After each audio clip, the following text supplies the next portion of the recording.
There's a guy in the Bible, he kind of gets he's got a bad reputation. He's known in a lot of circles as Doubting Thomas. And I want you to know that that's not completely accurate of who Thomas actually was. Thomas, he was one of the 12 disciples of Jesus. But see, Thomas was a guy that wanted facts. He wanted proof. He asked questions. He was inquisitive. He was curious. These are not bad things, negative things, but he's got this bad reputation. And kind of in our story, you're going to see why in a moment. But as I look at my own life, I really relate to this guy, Thomas. I tend to be a person that I want to know before I believe. Faith has always been a struggle for me to believe without seeing. It's a hard concept for me. I have questions. I'm curious. I have doubts. I want to know without a shadow of a doubt before I move forward that I got to know that this is the right plan. So I relate to Thomas. And in this story, what has just happened is Jesus has died on the cross. But now he is actually making appearances to people in his resurrected body. He is risen from the dead. He is resurrected. He has conquered death. No other God will ever do this in history, that just miraculously just gets out of the grave all on his own with no outside help. This is Jesus. And he's begun to appear to numerous people, and he's appeared to some of the disciples, and Thomas comes over to visit, and he's like, hey guys, well, what's new? What's going on? And they're like, you're not going to believe this there, Thomas. Jesus, he's alive. He's risen from the dead. He's no longer in that tomb that we saw them put him in. Remember what happened on the cross, and he's alive. And Thomas is like, no, I don't believe you. In fact, I will only believe that if I can take my finger and actually put it in the nail holes in his hand, and then I can put my finger in the spear hole in his side, I'm not going to believe until that happens. So Thomas decides, well, maybe there's something to this. I'm just to be safe, I'm going to just spend the rest of my time with these guys, and wherever they go, I'm going to go, because I don't want to miss this moment. And sure enough, there's one day they're in a room with locked doors. Now you have to understand that in this time, the Romans are looking for anybody that's associated with Jesus. They don't like what has happened. They don't like the stories they're hearing that this guy that they killed is alive. This has got them freaked out and worried. So anybody that has anything, that has ever had anything to do with Jesus, they're looking for them. So these guys are hiding.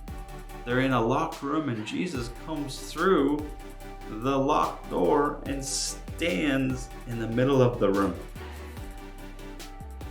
And in this moment, he calls Thomas over. And he basically says, Thomas, you remember when they pounded those nails into my hands and into my feet? Yeah, put your finger there. And remember when they jabbed that spear into my side? Yeah, come feel the hole. And it doesn't really tell us that Thomas did what he wanted to do.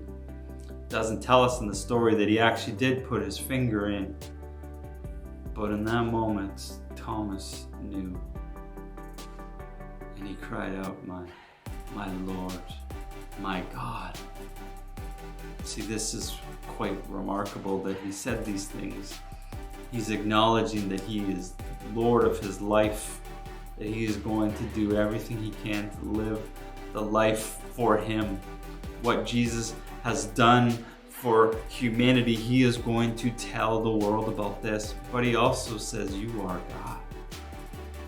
We have known you as Jesus, and some of us have questioned and wondered maybe some of the things you have done, that you're more than just a mere human. But in that moment, he's like, you are God.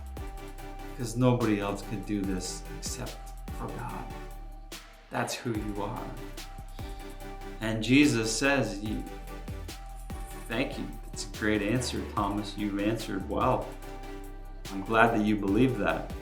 I'm glad that you finally acknowledge that I am that I am your Lord and your God. But you've seen me. You have spent time with me. You've been around me. How more wonderful it is going to be when people that can't see me, that will never see me, will say the same things. Will acknowledge that I am their Lord and God without seeing me face to face. And Jesus is sending a message to us, and he's telling Thomas, you got to get out, and your story is going to reach other people. And I think what Thomas is doing here is a wonderful thing for us. He set the mark so high for evidence that when you read this story and you recount this story, you're like, Jesus, he completely gave all the evidence and proof that Thomas needed, who's this guy that's a skeptic and asks questions and is known to be a doubter. But he declares that this is you are my Lord and my God. The person that's put the evidence so high, and you might know somebody like that in your life, that they are looking for evidence, they are looking for proof. They are not going to believe until there is enough proof. But what you can do is you can be like Thomas, you can be like me, and you can share your story. And you can begin to recount and tell people what Jesus has done in your life. And yeah, they might not believe you right away, but eventually they're not going to be able to deny when they see the change in your life. When they recognize that, well, maybe there's something to what they've been telling me this whole time. Maybe there's something to this guy, Jesus, and they're going to begin to get curious, and they're going to begin to go on their own search and looking for evidence. And friends, they're going to find plenty of evidence and proof of who Jesus was and what he did. That he did die on the cross for our sin, but he rose again. The resurrection that each one of us now can have, that we no longer have to fear death, that we will live forever with Jesus. And Thomas had that assurance, and he was going to make sure that everybody he met had that same assurance that when you die, you will get to spend eternity with Jesus. What a great thing that is. What an amazing thing that is to know that we can one day spend eternity with Jesus. But you have to believe, and you have to acknowledge, and you have to say, and you have to get past the evidence and the proof and the questions and the doubts and the skepticism. And in everything, you just have to see Jesus. And when you see Jesus, I pray, and my hope is that, like me and like Thomas, you can declare, Jesus, you are my Lord and my God.